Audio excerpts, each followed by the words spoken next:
राधे राधे दोस्तों, आइए हम सब बात करते हैं सावन मास की।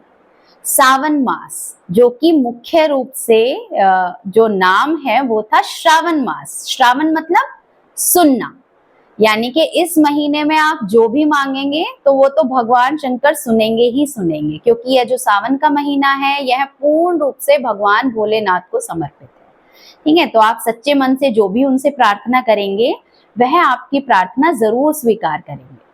ठीक है, अब हम बात करते हैं इस महीने की महिमा के बारे में। तो इस महीने की जो महिमा है वह तो बहुत विशाल है, उसके बारे में तो बहुत विस्तार से जानना पड़ेगा, लेकिन मैं फिर भी आपको कुछ पंक्तियों में समझाने का प्रयास करती हूँ। जैसे कि जब माता सती ने अपने आप को आत्मदाह किया उन्होंने, तो वह भी उन्होंने श्रावण मास में ही किया था।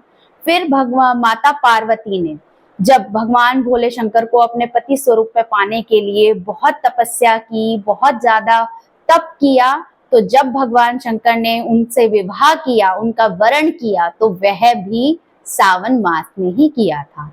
यह भी कहा जाता है कि भगवान शंकर श्रावण मास में अपने ससुराल यानी कि अपने ससुराल घूमने आते हैं, इसलिए वह पृथ्वी पर आते हैं। तो जब भगवान शंकर माता पार्वती को बिहाने के लिए आए तो उनकी सासू माँ माता मेनका ने उनका स्वागत जो है कि जल चढ़ाकर किया था। अब एक कथा यह भी है कि श्रावण मास में जो हमारी कावड़ यात्रा चलती है, भक्तजन इतना जल उठाकर, पवित्र जल उठाकर लाते हैं, कोई हरिद्वार से, कोई गंगोत्री से, वह शुद्ध जल जो शिव जी को चढ़ाया जाता है। तो यह प्रचलन कहाँ से शुरू हुआ? ठीक है, तो यह प्रचलन माना जाता है कि जब सागर मंथन हुआ तो उसमें जो विष प्रकट हुआ, उस विष का नाम था हलाहल।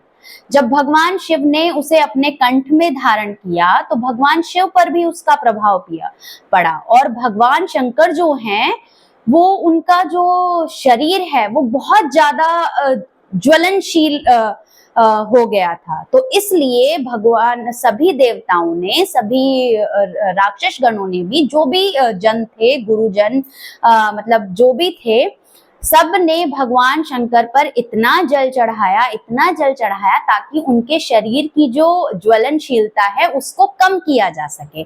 तब से श्रावण मास में यह ज्वलनशील वो जल चढ़ाने की प्रक्रिया भी शुरू हुई। इसलिए आप देखिए बहुत से लोग कितनी दूर दूर से भगवान शंकर पर जल चढ़ाने आते हैं। ठीक है, और नहीं तो आप अपने पास के मंदिर में भी जाकर आप देखिए कि कितने लोग भगवान पर जल चढ़ाते हैं। तो यह तो एक प्रक्रिया है। और कहा जाता है कि जो सागर मंथन हुआ, जब वह सागर मंथन हुआ तो वह भी श्रावण मास में ही हुआ था। तो बहुत सारी कथाएं हैं श्रावण मास को लेकर।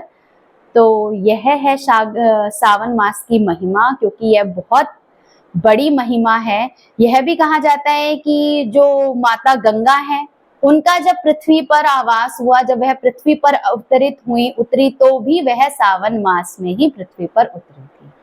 तो यह है जानकारी श्रावण मास के बारे में। राधे राधे।